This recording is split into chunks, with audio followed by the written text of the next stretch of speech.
เอวกะมึง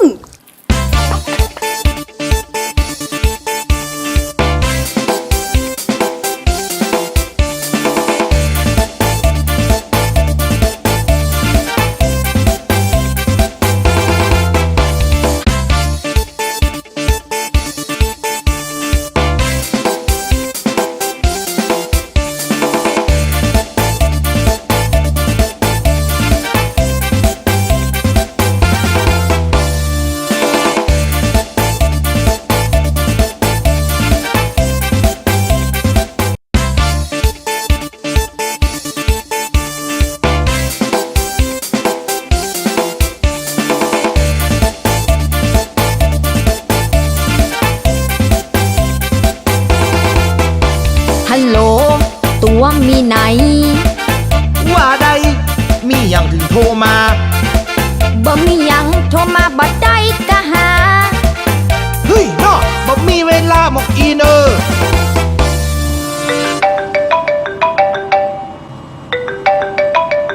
ฮัลโหลตัวได้ยินก่อฮัลโหลฮัลโหลไผนะฮัลโหลตัวได้ยินก่อเนี่ยไผนะบ่เคยได้ยินสัญญาณบ่เคยมีฮัลโหลคิงได้ยินฮะก่อบ่เดี๋ยวเนี้ยได้ยินแล้วว่าใดออกบ้านอย่างเจ้าวีผมเล่มมับใส่แผ่นน้ำหอมปุ่นจะไปไหนตัวก้นปอบตันน่ะก็บอกแต่คืนแล้วเหรอว่าอ้ายจะไปขึ้นบ้านใหม่เปิดอ้ายที่ลำปางอ่ะแน่ใจกะว่าจะไปลำปางแล้วตอนนี้มีไหนละกลางทางขับรถอยู่ไหนลองเปิดกระจกเหรอจะฟังเสียงลมไปมีได้ตัวรถจอดติดไฟแดงอยู่เนี่ยอันก็เปิดวิทยุก็ได้อะมันรู้กดแล้วไฟบ่เข้าลองเต๊กแกรถเหรอไปโกดได้จะได้ก็เดียวกันหน้าไปจะได้ลงมาด่าหัวนะกะอันก็เปิดไฟเลี้ยวเปิดไฟเลี้ยวจะฟังเสียงติ๊กตอกก็เปิ้นจะไปตรงตัวจะเปิดไฟเลี้ยวซ้ายเลี้ยวขวาจะได้กำเดียวกันทางหลังมันจะได้ด่าหัวนะกะอันก็ลองเปิดประตูรถแล้วก็ปิดแห้งๆเพื่อฟังกำเหรอโคนอ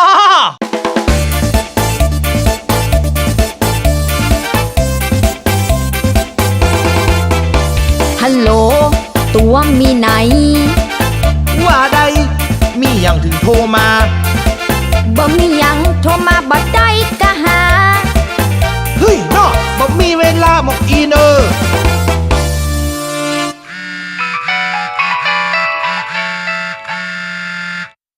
ฮัลโหลตัวมีไหนร้านก๋วยเตี๋ยวไหนห้างชัดเนี่ยกะลำก่อไม่ได้กินเธอกำลังสั่งเส้นน้อยว่าเส้นใหญ่มีเหลืองร้านก๋วยเตี๋ยวยังมาเงียบปิ้งพอยังเป็นอยู่ในห้องนี่มันเจ้าอยู่ลูกค้าเปิ้นบ่ค่อยมีแน่ใจนะว่าอยู่ร้านก๋วยเตี๋ยวถามนักจะไปย่อยนะคนอยากกินข้าวเนี่ยไหนลองเอาจอนเคาะถ้วยให้เปิ้นฟังกำเหรอโคนอ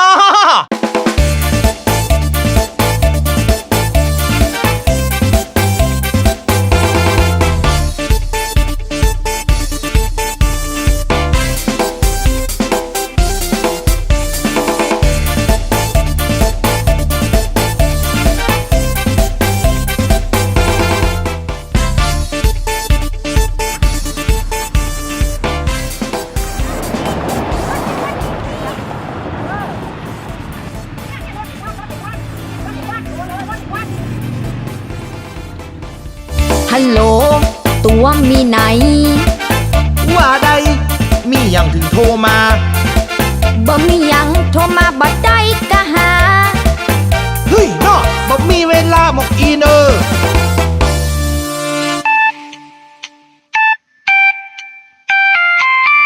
ฮัลโหลตัวถึงไหนล่ะกำลังจะปิกก็ไหนว่างานขึ้นบ้านใหม่มันมีลำปางเนี่ยบ่ได้ก็ยังมาปิกขำแตะขำว่าเปิ่นฝูงอยู่ในกะตัวคนฮู้จักกันนักโล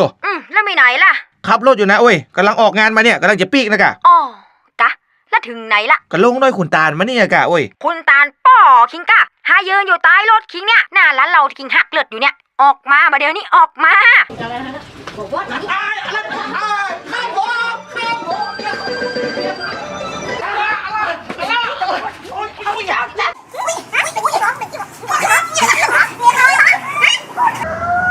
ครับผมหลับแล้วครับผมไปก่อน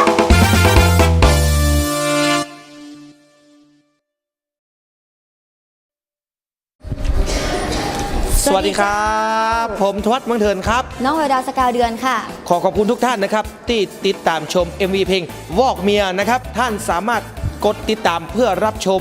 บทเพลงใหม่ๆของเสือสิงห์กระทิงชะนีครับได้ที่ช่อง YouTube Channel โดยการกด Subscribe หรือก ดติดตามและกดถูกใจหมู่เฮาตัวนะครับผม ขอบคุณครับ บ๊ายบาย บายบาย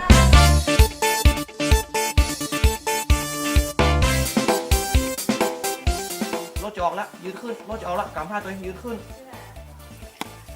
ออกไปทางนู้นรถออกไปทางหน้าบ้านสวะวิ่งจักรสินมามึงยิ้มรถออกไปละรถออกไปละ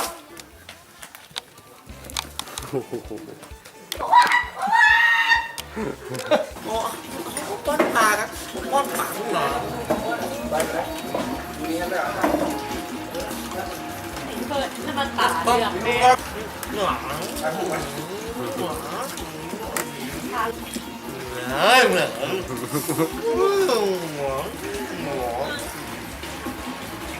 เข็มหยิบผักอะไรให้อันหนึ่งเบิร์ดกัดผักไปกัดมือน้องเอาจับมือน้องจับมือน้องเอ้ยผิดเข็มบอกผิด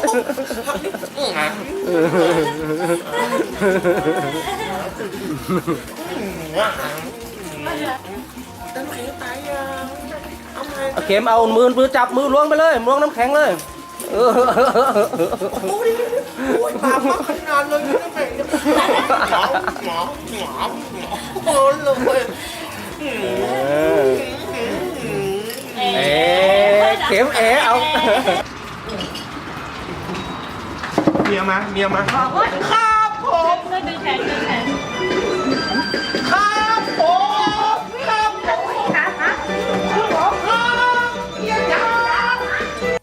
โอเคครับพร้อมครับ2 กล้องครับ เอายัง เอาครับมาเลย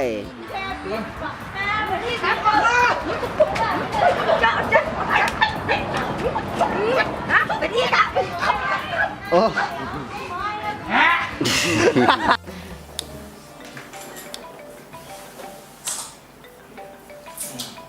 มันจะล้านวิวตรงนี้แหละมันจะล้านวิว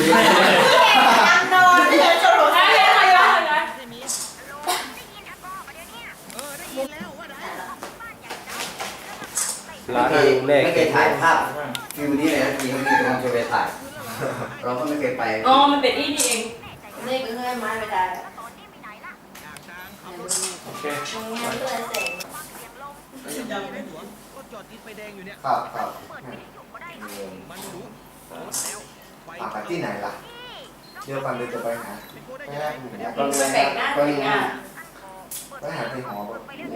แล้วกันในวันเสาร์วันเสาร์ไม่ยุ่งกันเลือกเขาปรับไอริสขึ้นมาดิกล้องนี้ไม่ตั้งก็ได้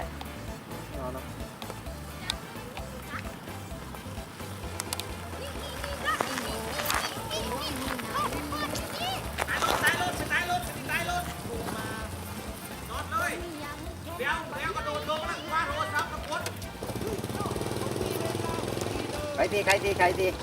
ขอ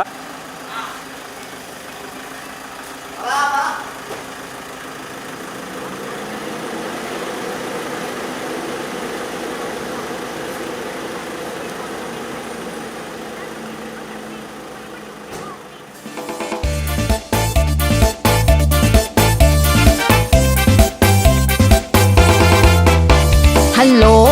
ตัวมีไหน ว่าใดมีอย่างถึงโทรมา